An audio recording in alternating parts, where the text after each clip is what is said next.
अरे ना ना ना ना ना ना ना ना ना ना ना हमारा आवाज जाता। नहीं मेरा आवाज नहीं आ रहा। हेलो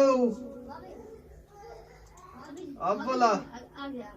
आ गई हाँ आ गई आवाज। हाँ आ गया सुनाई दे रहा है। चलो ये नीचे बा हम हल्का सा कैले हो कम देखिए।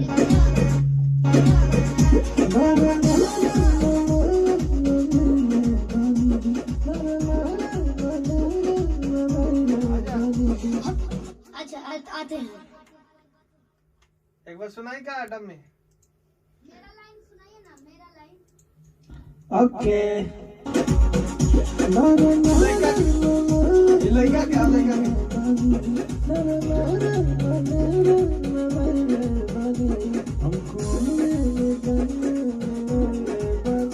बाकी एक बेरी गंगा बाकी एक बेरी ये हम तो कुंवारे में गलती तो कोइले बानी बाकी एक बेरी गंगा नहैले बानी। ठीक बा अब एक बाद आ जाइए तुरंत।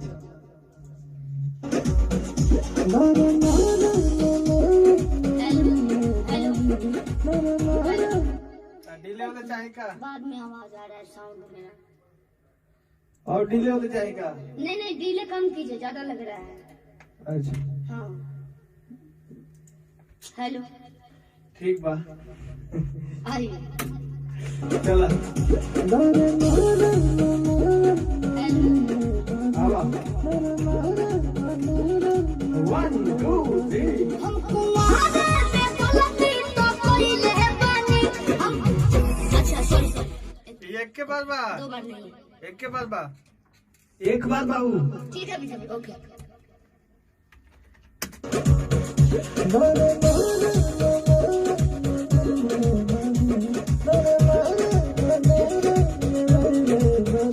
हमको वहादे में गलती तो कोइले बानी बाकी एक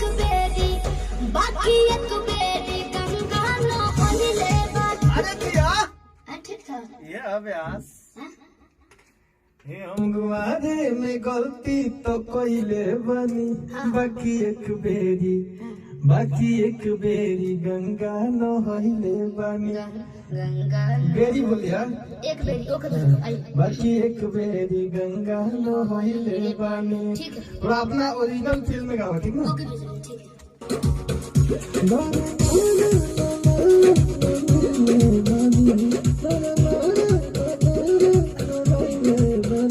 हमको आगे में गलती तो कोइले बानी बाकी एक बेरी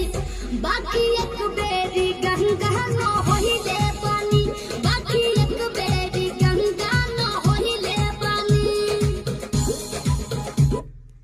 कैसन भेल रहा सुनी ना। एक बार सुन लो। हाँ हमको आगे में गलती तो कोइले बानी बाकी एक बेरी गंगा नहैले बानी बाकी एक बेरी गंगा नहैले बानी। ठीक है जो स्टार्टिंग में मानू हाँ? हमको अरे ये चीज बस पंच कर लीजिए। अच्छा और ठीक है हाँ चलो।